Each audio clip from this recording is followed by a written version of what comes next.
Hey medicos, how's you all? I hope you all are doing really good in your streams. So today we are going to study about the medicine Arnica montana, which is quite famous for the rheumatism, but also works too good on our nervous system. So I was thinking, why don't we study all the systems related to this medicine today? So see the slide on your screen. जो आज topics cover करने वाली हूँ मैं वो सारे लिखे हैं यहाँ पे. तो लेट्स बिगिन. फर्स्ट है gastrointestinal system, female reproductive nervous system as well as the fever too. So before moving ahead, do like, share and subscribe the channel. It gives me motivation for making more videos and covering more topics. तो सबसे पहले तो हम gastro intestinal system से start करते हैं. अब अगर हम टर्म को तोड़े और देखें कि ये है क्या, तो आप देख सकते हैं गैस्ट्रिक प्लस इंटेस्टाइन ऐसे बोल सकते हैं. तो गैस्ट्रिक हमारा कहाँ बना, स्टोमक में. इंटेस्टाइन दो है हमारे, स्मॉल इंटेस्टाइन और लार्ज इंटेस्टाइन. अब इस तीनों पार्ट को इंक्लूड करेंगे तो ये हमारा गैस्ट्रो इंटेस्टाइनल सिस्टम है. अब इस सिस्टम में जो जो सिम्टम्स है, जो जो दिक्कतें आ रही है पेशेंट को, कब आप अर्निका मोंटाना प्रिस्क्राइब कर सकते हो, उनको हम पॉइंट बाय पॉइंट देखते हैं. तो लेट्स बिगिन. फर्स्ट पॉइंट हमारा बेल्किंग, इरेक्टेशंस, ये सारे या फिर बॉब जो है, सारे टर्म आपका सेम मीन करते हैं. इट मीन्स कि ढकार लेना.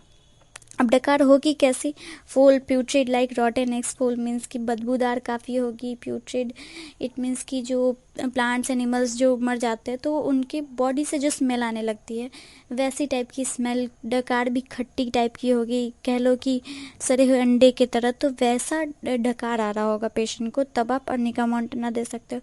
अब डकार के साथ साथ स्टूल की भी बात कर लेते हैं. तो स्टूल में है आपका नेक्स्ट पॉइंट डिसेंट्री.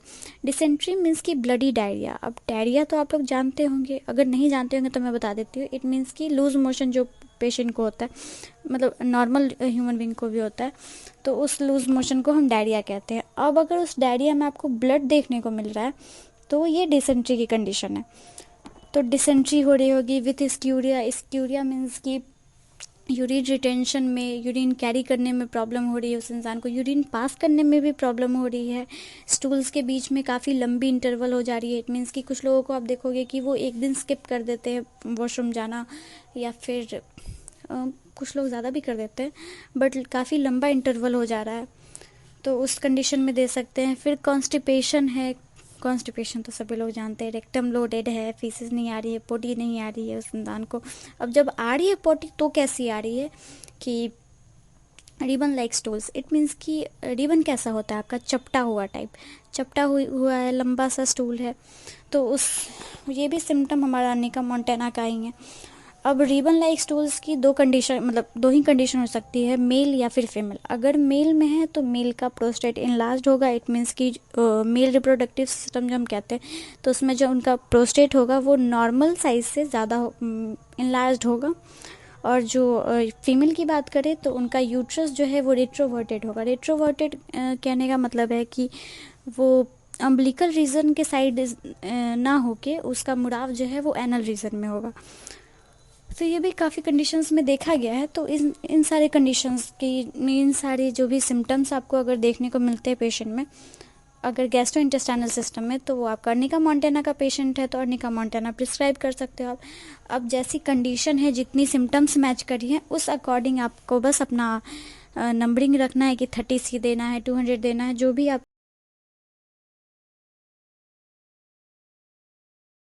कि जो भी हमारा अर्निका मोंटाना का फीमेल रिप्रोडक्टिव सिस्टम का वर्क है वो हमेशा आफ्टर लेबर ही है. लेबर के पहले नहीं, ना ही ऐसे नॉर्मल लेडी पे. आफ्टर लेबर ही आप यूज़ कर सकते हैं रिप्रोडक्टिव सिस्टम के कंडीशन में. तो यहाँ पे कौन कौन सी कंडीशन आ रही हैं वो हम देख लेते हैं. पहले तो है soreness of parts. It means कि जब भी लेबर के बाद अगर फीमेल को अपने रिप्रोडक्टिव पार्ट को टच करने में पेन हो रहा है तो आप समझ सकते हैं कि अर्निका मोंटाना की पेशेंट है. अब एक और जगह पे हमारा अर्निका काम करेगा. देखो, एक चीज़ तो हम लोग सब जानते हैं कि हाँ, आफ्टर लेबर काफ़ी ब्लीडिंग होती है फीमेल को. तो ब्लीडिंग का भी एक पर्टिकुलर अमाउंट है कि हाँ, इतनी क्वांटिटी तक ब्लीडिंग नॉर्मल है. बट अगर हेमरेज हो रही है, काफ़ी ज़्यादा ब्लीडिंग हो रही है, तो आप अर्निका मोंटाना दे सकते हो, उनको काफ़ी रिलीफ मिलेगा. नेक्स्ट है आपका प्यूरपरल कॉम्प्लिकेशंस. तो यहाँ पे जो प्यूरपरल है, इसका मीनिंग होता है कि जो भी लेबर के बाद से लेके 6 वीक तक, इट मीन्स कि 3 महीने तक का जो कंडीशन पीरियड होता है, तो उस पीरियड को हम प्यूर्परल कहते हैं। तो जो भी प्यूर्परल कॉम्प्लिकेशंस आएंगी, मतलब कि लेबर के बाद ये 3 महीने में जो भी कॉम्प्लिकेशंस आएंगी, अगर वो मैच करती हैं इन सब चीज़ों से, तो आप अर्निका मोंटेना दे सकते हो उस फीमेल को। नेक्स्ट है कि जो फीमेल है हमारी, उनको रिटेंशन या फिर इनकंटिनेंस, इट मीन्स कि रिटेंशन मीन्स होता है कैरी करना, तो टू कैरी, या फिर इनकंटिनेंस मीन्स कि अगर यूरिन पास करने में, यूरिन को कैरी या पास करने में अगर लेबर के बाद उनको दिक्कत आ रही है, तब आप ओपियम उन्हें दे सकते हो। ठीक है। तो पैरालिसिस जो है, अगर जो हमारा पेशेंट है उसको उसके लेफ्ट पार्ट ऑफ बॉडी में पैरालिसिस हुआ है, तो उस कंडीशन में अर्निका मोंटेना काफ़ी जल्दी वर्क करती है। पल्स फुल होना चाहिए, स्ट्रॉन्ग स्ट्रक्चर, यही सारी कंडीशंस हैं नर्वस सिस्टम के। इन सब कंडीशंस में आपका अर्निका मोंटेना काफ़ी अच्छा वर्क करता है। नेक्स्ट है फीवर। फीवर की बात करें तो फीवर में आपको कंडीशन ऐसी होती है कि heat of upper part of body, it means कि काफ़ी सारी कंडीशंस में आप देखोगे कि जो अपर पार्ट ऑफ बॉडी है वो काफ़ी गर्म है, और वही मतलब बिल्कुल अपोजिट होता है, जो लोअर पार्ट ऑफ बॉडी है वो काफ़ी ठंडी होती है और अपर पार्ट ऑफ बॉडी काफ़ी आपको गर्म मिलेगी। तो उस कंडीशन में अर्निका मोंटेना काफ़ी अच्छी वर्क करती है। अब एक और कंडीशन है फीवर की कि फेस, हेड और या फिर मतलब कभी कभी तो देखने को मिलेगा कि फेस और हेड गर्म है और बाकी पूरी बॉडी ठंडी है, बट कभी कभी सिर्फ फेस गर्म है आपका और बाकी पूरी बॉडी ठंडी है, तो उस कंडीशन के फीवर में भी आप अर्निका मोंटेना को यूज़ कर सकते हो। तो यही बस सारे सिस्टम्स पे जो भी अर्निका की सिम्टम्स थी, अर्निका की